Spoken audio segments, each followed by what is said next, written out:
涡扇15发动机一试完成了关键试验，歼20隐身战斗机为何非要超音速巡航能力呢？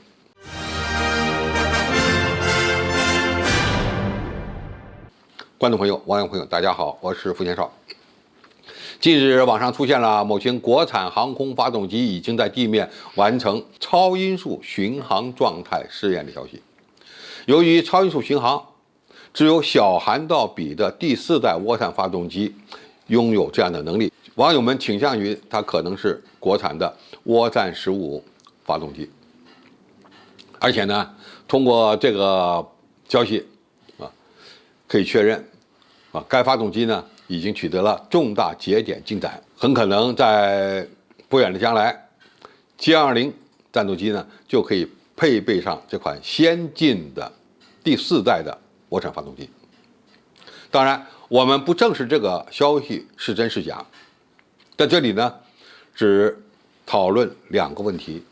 第一个问题，如果这款发动机完成了地面的超音速巡航状态试验，它意味着什么？它意味着最后的时间节点到了，因为整个试验过程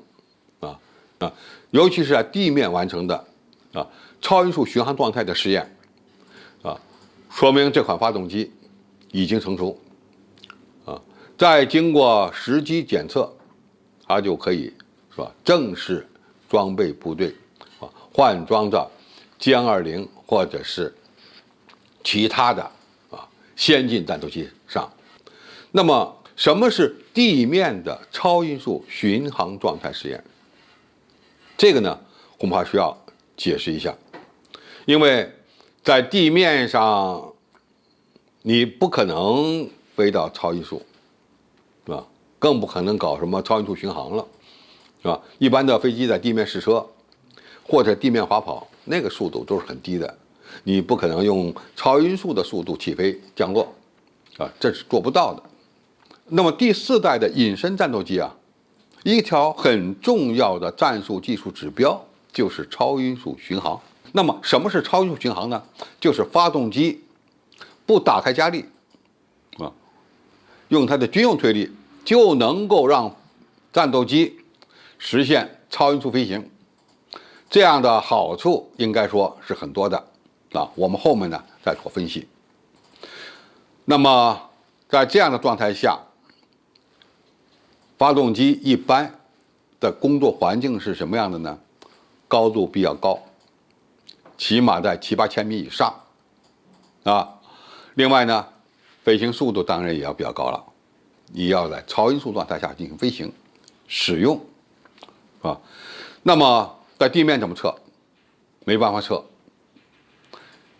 有一些飞机试车台是可以把这样的先进发动机装在他们自己身上进行测试的，但是很多飞机试车台他们的最大飞行速度也仅仅是亚音速，到不了超音速状态。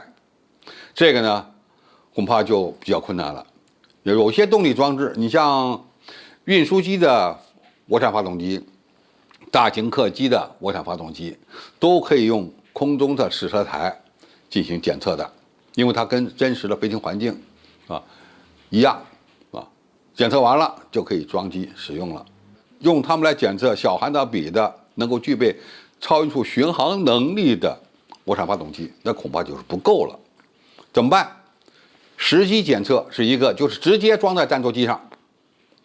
当然这是要冒风险的，因为你的整个试验工作没有完。还有一个办法，那就是放在地面的高空试车台上进行超音速巡航状态的实验。那么什么是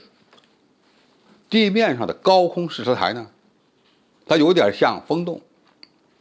也是一个大的管道，这个管道里面的压力或者是密度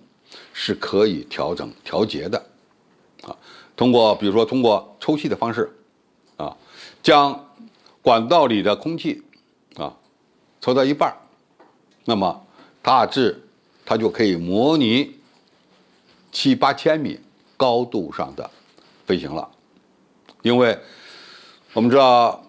在7、8千米这个高度上，它的大气密度是海平面的1半左右。再高一点呢，这个密度就更小，比如说到1万米，可能它密度只有30%几了。那么把管道内的空气抽成相应的高度的这种密度，你就可以对各种各样的发动机进行相关的地面测试，以便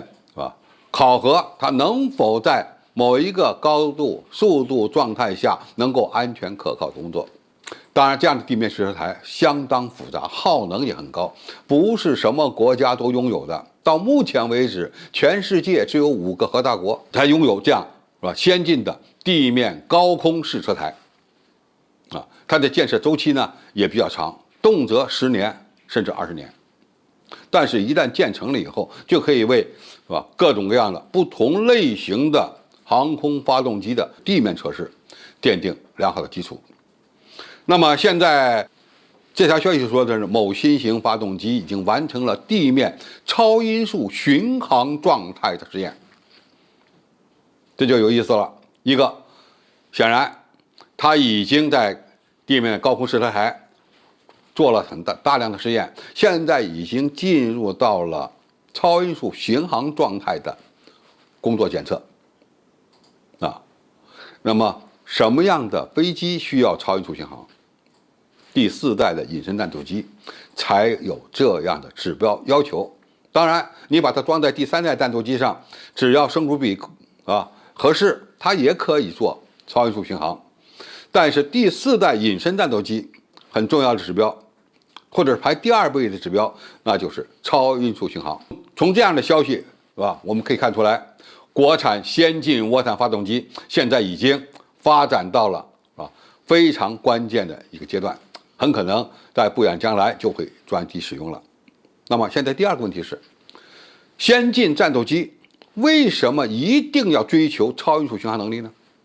其实呢，不是所有的隐身战斗机都具备这样的能力的。首先，发动机本身呢推力要大；第二，推重比较高，推重比起码要达到10以上第三呢，他们虽然用的是涡扇发动机，但是这种涡扇发动机的涵道比非常小，很接近于涡喷发动机，才能够让它的迎风阻力比较小，从而实现超音速1.5倍、1.6倍甚至1.7倍状态下的不打开加力的超音速飞行。那么超音速巡航有什么优点呢？我们知道一般的战斗机也都能做超音速飞行，打开加力马上超音速2倍，甚至呢高到2.5倍都能做到。但是开加力飞行油耗是急剧上升的，飞机的留空时间、作战半径都会大幅度的缩短。那么如果采用超音速巡航的方式工作就是发动机不打开加力那么按照正常的这个工作状态，能让飞机呢超音速飞行，这个就可以大大的节省燃料而且呢，由于它的工作环境要比开加力要好，因此它的持续工作时间比较长往往能用半个小时以上。而一般的战斗机打开加力之后，它工作时间就是几分钟，时间长了发动机就受不了了从这个角度讲呢，战斗机的超音速巡航能力和发动机的性能密不可分。有了这个能力干什么用呢？一个，我们快速的抵达战区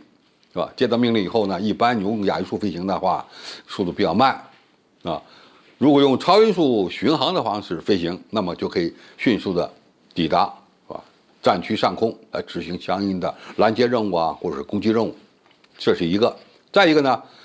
如果在超音速巡航状态下碰到敌机，双方展开超视距空战，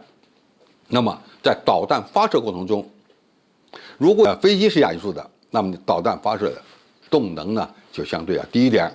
如果你是以超音速巡航状态飞行的，那么这个时候发射导弹，